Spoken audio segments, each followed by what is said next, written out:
सतगुरुदेव भगवान आपके चरणों में कोटि कोटि प्रणाम। महाराज श्री, महादेव हमारे इष्ट हैं।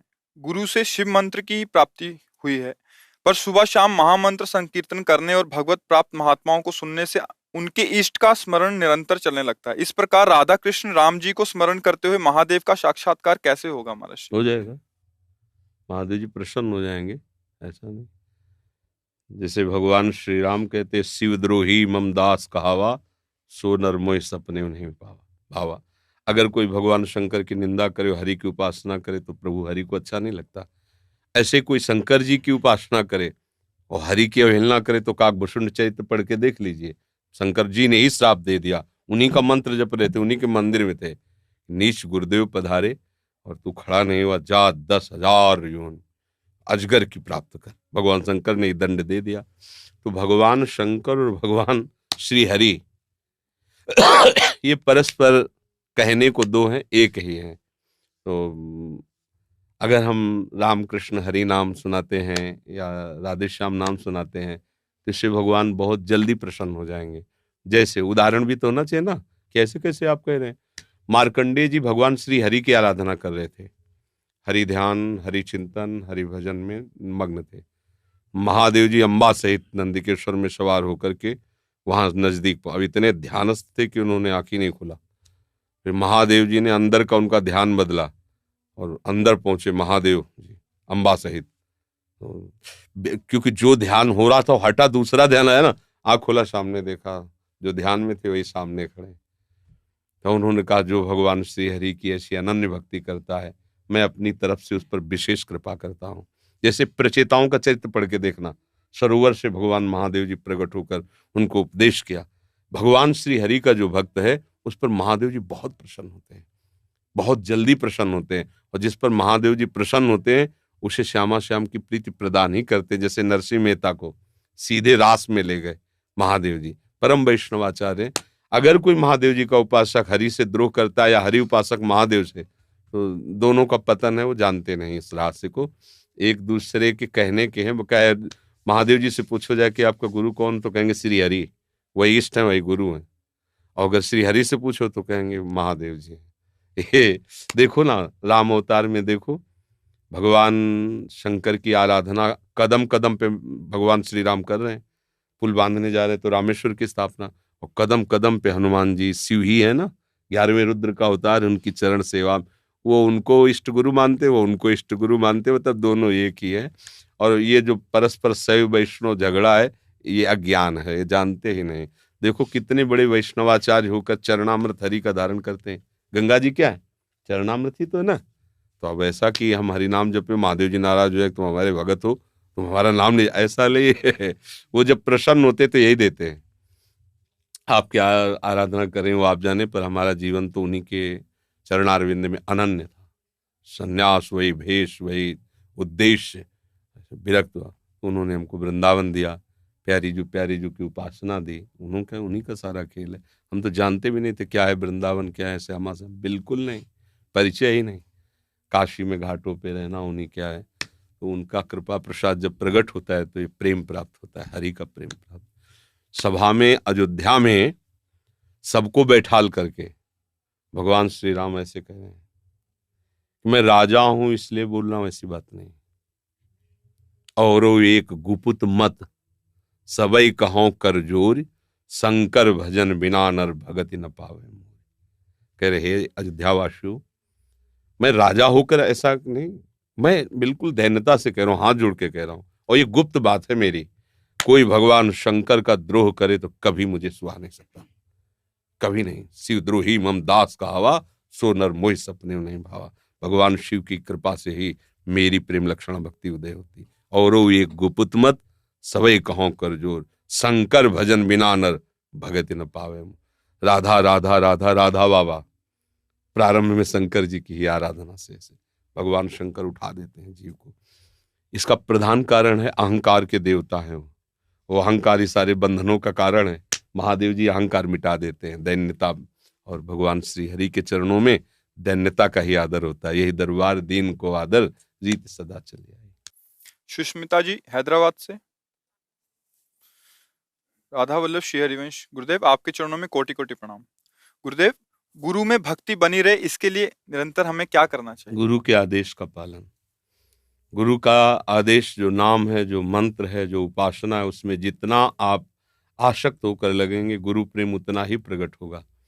इतना जोर का गुरु प्रेम प्रकट होगा कि सबसे श्रेष्ठ और महान तुम्हें गुरु में ही भाव हो जाएगा। क्योंकि जब स्वाद मिलता है ना, तब पता चलता है। तो मीरा जी नाच रहे हैं, पायो जी पायो मैंने राम रत्न। कहाँ से मिला? पूरे सदगुरु ने दिया। वस्तु अमोलक दी मेरे सदगुरु। तो ये जो समर्पण सदगुरु के प्रति तभी आता है जब स्वाद चखो। जो उपदेश होता है उसमें आप रमण करो। शरीर की सेवा, खान पान, वस्त्र आदि जो भी उनको ठीक है, ये भी एक सेवा का अंग है, पर यही सेवा नहीं है। इसे गुरु सेवा या गुरु प्रेम ही नहीं माना जाएगा। ठीक है, मतलब जैसे 100 है तो उसमें एक है, लेकिन 99 भी बकाया है। और अगर आज्ञा पालन कर रहे हो और शरीर सेवा नहीं हो पा रही, तो 99 कर रहे हो, एक है, एक बच गया। 99 हो रही, 99% गुरु सेवा हो रही।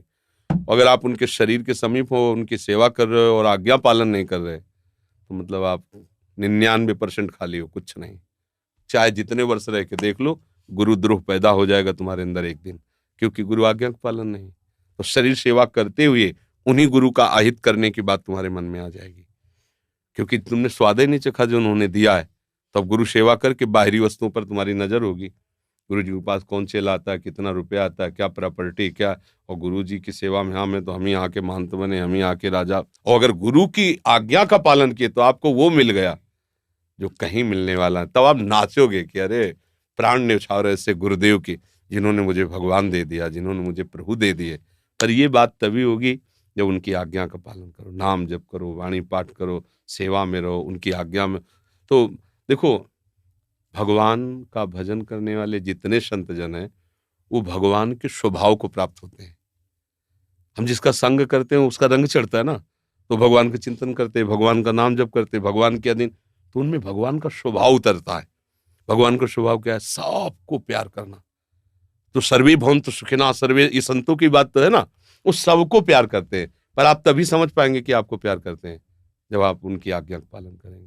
नहीं, वो प्यार कर रहे हैं पर आपको समझ में नहीं आएगा। वो आपका मंगल करे। देखो, होश में रहना, अगर तुमने ऐसा किया तो हम तुम्हारे विरोध में खड़े हो जाएंगे, ध्यान रखना, तुम्हें दंड दे। ये वो बोल रहे हैं जो संसार के त्यागी हैं। कितना हमको अपना मानते हैं, कितना हमें प्यार करते हैं, जो हमें बच्चे की तरह शासन में ले रहे हैं। अगर हम उनकी बताई हुई पद्धति से नहीं चले तो लगेगा कि देखो दूसरा आता है कोई, 100 रुपया रखा, माला पहना दिया, और रात दिन हम सेवा में रखे, हमको गाली मिलती, डांट मिलती, हमको हटा रहे हैं, हमको ऐसा। तो आप बाहरी व्यवहार को प्रधान माना, गुरु के वचन को नहीं माना। इसलिए सावधानी पूर्वक यदि गुरु आज्ञा में चले तो यही गुरु प्रेम को प्राप्त हो जाएगा। फिर गुरु और इष्ट दो थोड़ी रह जाते हैं।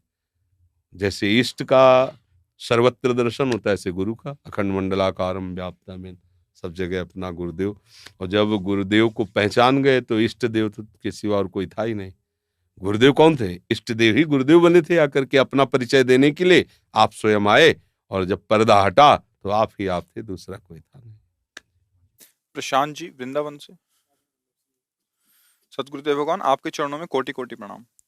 गुरुदेव, पूर्व में हम अलग अलग देव स्थानों में जाकर कोई ना कोई कामना मांगते थे, जैसे कि संतान के संबंध में, नौकरी के संबंध में। ये सारी मनोकामना पूरी भी हुई। महाराज जी, मेरा प्रश्न ये है कि अब जैसे हमारा अनन्यता का मार्ग है, क्या उन तीर्थ स्थानों पर हमें हमारी मनोकामना पूर्ण होने के बाद जाना चाहिए या नहीं जाना चाहिए? सब तीर्थों के तीर्थपाद श्री लालजू महाराज हैं, और वो भी जिन चरणों को दुलार करते हो, लाडली जो है, अब सबकी हो गई। जैसे वृक्ष के मूल में जल चढ़ा दो, पूरे डाल पत्ते फूल सब में पहुंच जाता है, ऐसे प्रभु को, बिहारी बिहारी जी को जब अपना मान लिया, पूरी सृष्टि की आराधना होगी, कोई नाराज नहीं होगा। और किसी में भी कामना पूर्ण करने की सामर्थ्य तो इन्हीं के चरणों से तो है। सब में सामर्थ्य प्रभु की तो है, दूसरा कोई है नहीं। अब वो प्रभु मिल गए तो अब फिर दूसरे की तरफ ताकना भी नहीं है। मेरे तो गिरधर गोपाल, दूसरों न कोई, खत्म हो जाएगा सब मामला। रेखा जोशी जी। राधा वल्लभ श्री कृष्ण जी। महाराज जी आपके चरणों में कोटि कोटि दंडवत प्रणाम। महाराज जी, क्या वाणी जी करते समय मुख से उच्चारण होना आवश्यक है या केवल वाणी जी को देखते हुए अंदर ही अंदर पढ़ना भी उचित है, जैसे नहीं रसिक अनन्य नहीं मल नहीं, से वो भगवान। मन की चाल है। अभी आप बाहर गाइए, प्रिया प्रीतम को सुनाइए। प्रिया प्रीतम सामने बैठे हैं, जैसे सूत मागध बंदी जन राजा को उसका यश सुनाते हैं तो प्रसन्न हो जाते हैं। ऐसे हमारे राजा हैं वृंदावन के दो राजा, श्याम राधिका रानी, तो इनका यश गा रहे हैं। चतुरासी जी, 42 लीला, ये इनका जस है। गा गा के सुना रहे, जैसे बनता है अपने को। राग रागिनी तान बंधान नहीं आता, ऐसे गा रहे हैं, ऐसे गा गा के सुना रहे हैं श्री जी को, उनकी कृपा मिलती है। फिर जब मान लो आपको लगे कि हम बैठे, फिर मनन कर सकती है उसी का, उसी पद को अंदर पर एक बार तो गा के सुनाना चाहिए श्री जी को। स्वर ताल की कोई बात नहीं, जैसे बने ऐसे पढ़ दो। वो तो आपका भाव देख रहे हैं ना। अगर राग रागिनी से प्रभु केवल रीझते होते तो जितने बड़े बड़े संगीतकार कलाकार प्रभु उनके घर में बैठ जाते जाके, लेकिन कभी ऐसा तो नहीं है। प्रभु जैसे तुम्हारे भाव हैं वैसे ही गाओ, उसी में रीझ जाएंगे। वो बहुत, बच्चा जब तोतली बानी बोलता है ना तो माता पिता को बड़ा सुख मिलता है कि मेरा बच्चा है। ऐसे हम लोग प्रभु के आगे बच्चे ही तो हैं। तो हम जैसे भी बने, जैसे आज निकुंज मंजू में खेलत नवल किशोर नवीन किशोरी, वो सुन रहे हैं, वो मुस्कुराते हैं। प्रभु का यश है ना, और इसका सीधा फल है भगवत प्राप्ति। छोटी 84 भ्रमंते निरख है जुगल किशोर। पर बिना श्री जी की कृपा के रति नहीं होगी, मतलब मन नहीं लगेगा, बात नहीं मानेंगे। नहीं, 84 लाख योनियों से छूटने का एक सिद्ध उपाय, अगर श्रीमद चतुराशी जी का एक बार पूरा गायन कर लिया जाए तो कभी 84 लाख योनियों में नहीं जाएगा। ये आचार्य महापुरुषों के वचन है। और भगवान अपने वचन भले टार दें, पर अपने भक्तों के, प्रेमियों के, महापुरुषों के वचन नहीं टालते। भगवान का एक स्वभाव है, अपनो परण विसार भगत को पूरो परण निभाओ। वो कह रहे 84 हरिवंश कृत पढ़े सुने निशिभोर, छुटी 84 भ्रमंते निरखै जुगल किशोर। निश्चित भगवत दर्शन, भगवत प्राप्ति हो, पर विश्वास करे तब है ना। बहुत काल तक बराबर आप पाठ करो, नियम से करो, फिर जीवन आनंदमय हो जाए। कोई भी कार्य करो नियम से करो। अगर आपने नियम ले लिया रोज 84 जी का पाठ करना, कितना भी काम हो, सुबह से शयन तक समय निकाल लो। बराबर एक साथ नहीं कर सकते, 10 पद अभी पढ़े, 20 फिर पढ़ लिए, 30 फिर पढ़ लिए, ऐसे पूरे कर लो। 24 घंटे में एक बार पूरा पाठ करना, और समय हो तो बैठ के कर लो, नहीं है तो थोड़े थोड़े पद बीच बीच में करके 24 घंटे में एक बार 84 जी का पाठ हो गया। कुछ मंत्र गुरु मंत्र जप लिए, कुछ, और हर समय राधा वल्लभ श्री अर्जुन, बढ़िया आनंद आ जाएगा। गंदे भोजन से बचो, गंदी बातों से बचो, गंदे नशों से बचो, बढ़िया जीवन हो जाएगा। आनंद में शांति हो जाएगी हृदय में। सब अशांत घूम रहे, सब परेशान हैं, क्योंकि ठीक ठिकाने पे बुद्धि ही नहीं है, तो सब परेशान ही है। मान लो जैसे तुम जंगल में खो जाओ तो क्या होगे, परेशान हो जाओगे। अगर जंगल का तुम्हें पूरा पता है तो तुम मनोरंजन लोगे, फिर कि हमें पता है इस गली से, और जिसको पता है वो घबरा जाएगा, किधर जाऊं, क्या करूं, हाय हल्ला मचा है। तो हम लोग संसार का पता नहीं जानते, वो भूल गए, अपने प्रभु को भूल गए, उस आनंद सिंधु को भूल गए, भटक रहे हैं, मर जाते हैं, फिर जन्म होता है, फिर मर जाते हैं, फिर जन्म होता है। एक बार हुआ, करोड़ों बार हो गया। अब एक बार चांस मिला है, अब सुधार कर लो, भूल भुलैया से हटो, सीधे मार्ग में चलो। राधा राधा राधा। हिमांशु कुमार जी, हिमांशु जी, राधा राधे गुरु जी। गुरु जी, मेरा प्रश्न यह है कि मैं अपने अतीत से बाहर ही नहीं आ पा रहा महाराज जी। अरे जो बीत गया उसके लिए क्या है, बुरा बीता अच्छा बीता, उसे हटो, वर्तमान सुधारो। पीछे की बातें अगर याद करके वैसे ही, तो फिर वो और नया नया संस्कार बनता रहेगा, गंदे काम और बनते रहेंगे, तो फिर भूत ही बनना पड़ेगा। अगर भगवत प्राप्ति नहीं हुई तो भूत ही तो है। देखो 5 भूत लगे हुए हैं, एक दो भूत है क्या, ये कैसे बोला है, पंचभूतों से नहीं बोला। किसी के पीछे एक भूत पड़ जाए तो परेशान हो जाता है, या 5 भूत लगे हुए हैं। तो हमको तो बहुत सावधानी से चलना है, नहीं तो फिर आगे पता नहीं कौन कौन सी योनियों में जाना पड़े। जो बीत गया यार तो बहुत गंवारपन है कि बीते क्या सोच, वर्तमान के समय को हम पीछे के समय में नष्ट कर रहे हैं। नहीं नहीं, राधा राधा जपो, अच्छे काम करो, दूसरों को सुख देने वाले काम करो। अब देखो अगर ये बात ना छोड़ पाए तो डिप्रेशन में जाना होगा, नहीं जाना होगा। ज्यादा आप उसी में चलते चले गए तो आपकी मानसिक शक्ति कमजोर होती जाएगी। अगर भगवान में डूब रहे हो तो मानसिक शक्ति बढ़ती है, और संसार में डूब रहे हो तो मानसिक शक्ति कमजोर होती है। मानसिक शक्ति कमजोर हो गई तो या तो पागल हो जाता है आदमी, विक्षिप्त, और या फिर डिप्रेशन में चला जाता है। मतलब निर्णय करने की सामर्थ्य नहीं रहे, काय को अपना जीवन नष्ट कर रहे हो। सोच बार बार वही विचार पीछे के जो हो गया, बस वही चाह के भी उसको हटा नहीं हटा नहीं तो पा हम रहे कह हैं। तो रहे हैं, राधा राधा बोलो, समझने की बात थोड़ी कह रहे हैं। राधा राधा बोलो, समझ ठीक हो जाएगी। मन लगाने की जरूरत नहीं, बोलो राधा राधा। अब इसमें मन लगाओ या ना लगाओ, निकल तो रहा है राधा राधा, हो गया कम। यही जब तुम्हारा मन उधर चिंतन करे तो राधा राधा राधा राधा राधा राधा राधा, सब मंगल हो जाए। अब ना करो, दवा वैद्य दे रहा, ना खाओ, फिर क्या है? फिर तो रोग नष्ट ही कर देगा। ये मन बच्चा बिना भगवान की शरण में गए किसी को शांति नहीं दे सकता। चाहे वो अरबों रुपया कमा ले, चाहे विश्व की सब सुंदरियां उसके पास हो, विश्व के सब पद हो, तो भी उसे शांति नहीं मिल सकती। तब लगी कुशल न जीव कहूँ, सपने हो मन विश्राम, जब लगी भजत न राम को, शोक धाम तज काम। भगवान का भजन ही है जो शांति प्रदान कर सकता है। और तो सब अशांत है, सब अशांत है, सारा जगत अशांत है। वो उसी अशांति में मगन है, वो शांति को जानता ही नहीं। तो राधा नाम जपो है, हाँ, राधा राधा राधा राधा राधा, ऐसे धीरे धीरे राधा राधा राधा राधा राधा राधा। फिर हमें बताओ कि ठीक होता है कि नहीं? अरे सब ठीक हो जाएगा लंबे समय तक। इसमें हम ये तो नहीं कह रहे कि सुबह नहा धो के बैठ जाओ, ऐसे ही बैठ जाओ बिना नहाए धोए, राधा राधा राधा राधा राधा राधा। जैसे जी रहे हो वैसे जियो, बस राधा राधा और मिला लो, बढ़िया हो जाएगा। ये सब बाधाएं हटा देगा राधा नाम। जहाँ राधा नाम वहाँ कोई बाधा नहीं रहती, ठाकुर जी उसकी रक्षा करते हैं। अपने नाम जपने वाले से भी अधिक प्यार राधा नाम जापक को ठाकुर जी करते हैं, क्योंकि श्री जी को बहुत प्यार करते, श्री जी का नाम वो स्वयं जपते हैं। तो राधा राधा जपो, बढ़िया हो जाए।